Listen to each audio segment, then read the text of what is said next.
Committee केली आहे आणि त्या कमिटीच्या माध्यमातून दोन्ही कामं ही जे काही पॅरलल होती, कारण शेवटी शिवभक्तांच्या भावना तीव्र आहेत. लवकरात लवकर शिवाजी महाराजांचा पुतळा या ठिकाणी उभा राहिला पाहिजे, ही भावना जनसामान्यांची आणि महाराष्ट्रातल्या तमाम जनतेची आहे. त्यामुळे त्याच्यावर जास्त आम्ही फोकस करतो आहे आणि म्हणून त्यावर अनेक जे शिल्पकार आहेत तेही तज्ज्ञ शिल्पकार एक्सपर्ट जे आहेत त्यामध्ये त्यांनाही बोलवलं होतं. आजही मी काही लोकांच्याबरोबर बैठक घेतो आहे आणि तिथला जो क्षतिग्रस्त झालेला पुतळा जो आहे तो लवकरात लवकर उभा राहावा मजबूतीने आणि लोकांच्या मनातल्या भावना ज्या आहेत या भावना तीव्र असल्यामुळे त्याच्यावर जास्त आम्ही फोकस केलेला आहे. सर अजित पवार या घटनेबाबत आपण दिलगिरी व्यक्त केली, तर मात्र दुसरीकडे पुतळ्याच्या उंचीबाबत प्रश्न आहे की उंची आता या पुतळ्याची उंची दिव्य करणार का? दीपक केसरकरांनी देखील जसं काही मागणी केली आहे. नाही, यामध्ये जी आता तज्ज्ञ समिती आहे तिथलं वातावरण, तिथलं हवामान, तिथला वाऱ्याचा वेग या सगळ्या गोष्टींचा विचार करून आता जो शिवाजी महाराजांचा भव्य दिव्य पुतळा उभा राहील तो म्हणजे कायमस्वरूपी त्याला एकदम मजबूत आणि भक्कम अशा प्रकारचा पुतळा उभा राहील, कारण ही तज्ज्ञ समिती यामध्ये निर्णय घेईल. याचा पण प्रश्न असा आहे की विरोधी पक्ष आहेत ते खूप आक्रमक झाले आहेत, ठिकठिकाणी आंदोलन करता आहेत, मोर्चे काढता आहेत, मौनव्रत ठेवत आहेत आणि तुम्ही माफी मागावी अशी देखील ती मागणी वारंवार करतात. नाही, बघा याच्यामध्ये घटना अतिशय दुर्दैवी आहे. नेव्हीने तो पुतळा उभारला चांगल्या भावनेने, परंतु दुःख देणारी घटना तर झाली आहे. परंतु मला एवढंच सांगायचं आहे, राजकारण खरं म्हणजे झालेली घटना दुर्दैवी आहे, पण त्याचं राजकारण करणं हेही त्याहीपेक्षा दुर्दैवी आहे. आणि म्हणून विरोधकांना तर अनेक विषय आहेत राजकारण करायला. छत्रपती शिवाजी महाराज ही आपली श्रद्धा आहे, अस्मिता आहे, आपलं दैवत आहे, यावर राजकारण करू नये. आणि जर म्हणाल आपण की अशी मागणी करतायत माफीची, तर छत्रपती शिवाजी महाराज हे माझं आराध्य दैवत आहे आपल्या सगळ्यांचं. त्यांच्या चरणांवर, त्यांच्या पायावर एकदा नाही 100 वेळा डोकं ठेवायला मी तयार आहे. 100 वेळा त्यांची माफी मागायला मला कुठल्याही कमीपणाचं नाही वाटणार नाही, कमीपणा नाही. कारण छत्रपती शिवाजी महाराज हे आराध्य दैवत आहे आणि त्यांचा आदर्श घेऊनच, त्यांचा आदर्श ठेवूनच आम्ही राज्याचा कारभार करतोय.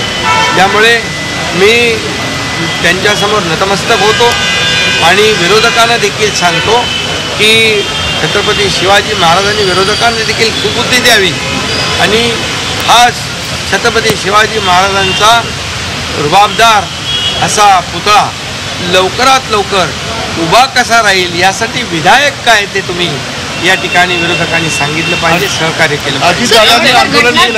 प्रत्येक पक्षाचे नेते जाण्याचा एक नवीन ट्रेंड सुरू झालाय की आता प्रत्येक पक्षाचे नेते जे आहेत ते घटनास्थळी जात आहेत आणि सांगतात की याच्यावरती जे आहे दोषी सरकार असं म्हणतात.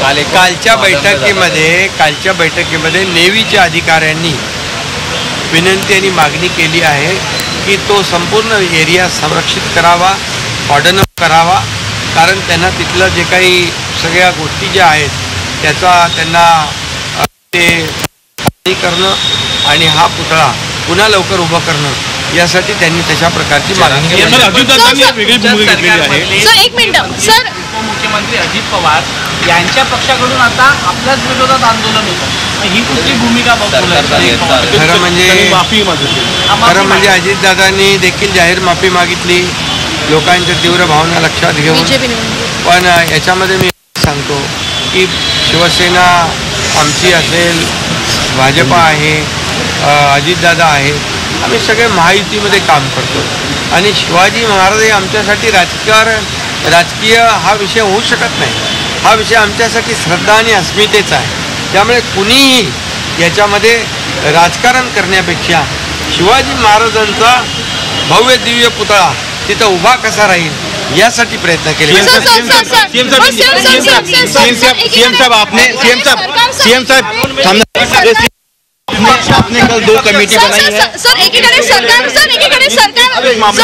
सरकारमध्ये अजित पवार असताना देखील त्या आंदोलनामध्ये उतरलेले आहे। आता की अजितदादा असू दे, एकनाथ शिंदे असू दे, देवेंद्रजी असू दे, आम्ही महायुती म्हणून काम करतोय आणि या शिवाजी महाराजांच्या घटनेमध्ये कोणी राजकारण करू नये, सगळ्यांनी एकमताने शिवाजी महाराजांचा मोठा पुतळा त्या ठिकाणी उभा कसा राहील यासाठी सहकार्य बरोबर अजित पवार उद्या भेट देणार आहेत। आपने कल जरांगे पाटलांबरोबर अजित पवार देखील त्या ठिकाणी भेट देणार आहेत। लिया हुआ है एक कमेटी जांच करेगी और एक कमेटी टेक्नीशियन रहेंगे, उसमें काफी एक्सपर्ट रहेंगे जो महाराज का भव्य पुतला बनाएंगे। क्या क्या कमेटी रहेगी, क्या कल बहुत ही महत्वपूर्ण एक बैठक मैंने ली हुई थी, उसमें उस बैठक में छत्रपति शिवाजी महाराज जी का जो स्टैचू प्रतिमा क्षतिग्रस्त हुई है, ये बहुत ही दुर्भाग्यपूर्ण घटना है, ये बहुत ही दुखद घटना है।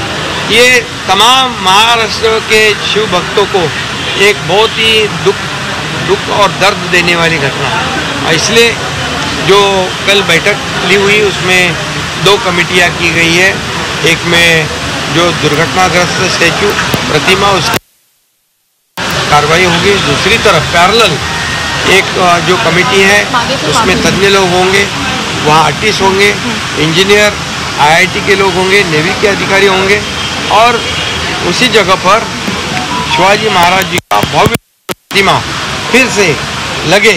इसलिए जो करना चाहिए उसे वार फुटिंग पर करना, इसलिए ये कमेटी स्थापित हुई है और ये कमेटी जल्द से जल्द काम शुरू करेगी। और लोगों की जो भावना है छत्रपति शिवाजी महाराज जी की प्रतिमा जल्द से जल्द लगनी चाहिए, ये भावना को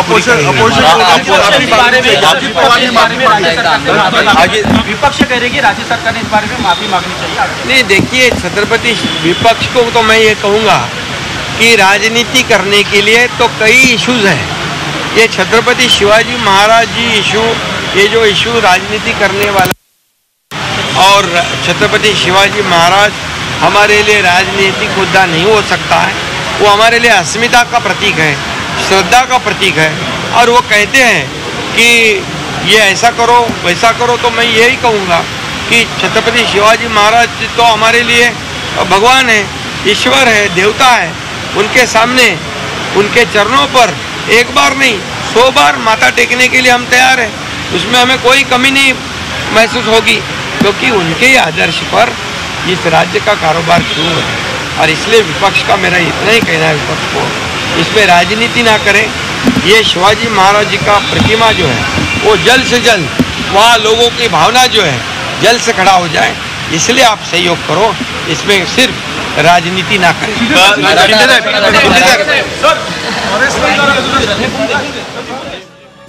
तर एकदा नव्हे तर 100 वेळा महाराजांची माफी मागायला तयार असल्याचं मुख्यमंत्री एकनाथ शिंदे यांनी म्हटलेलं आहे। पडलेल्यापेक्षा शिवरायांचा मोठा पुतळा उभारणार अशी देखील घोषणा मुख्यमंत्री एकनाथ शिंदे यांनी केलेली आहे।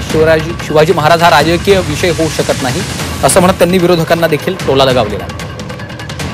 छत्रपती शिवाजी महाराज हा राजकीय नाही तर अस्मितेचा विषय आहे। दुर्घटनेच्या चौकशीसाठी 2 समिती स्थापन करण्यात आलेल्या आहेत आणि यापेक्षा देखील आता भव्य असा मोठा पुतळा उभारू असं आश्वासन देखील त्यांनी दिलेलं आहे। आणि दरम्यान एकदा नव्हे तर 100 वेळा आपण महाराजांची माफी मागायला तयार असल्याचं देखील मुख्यमंत्र्यांनी सांगितलं।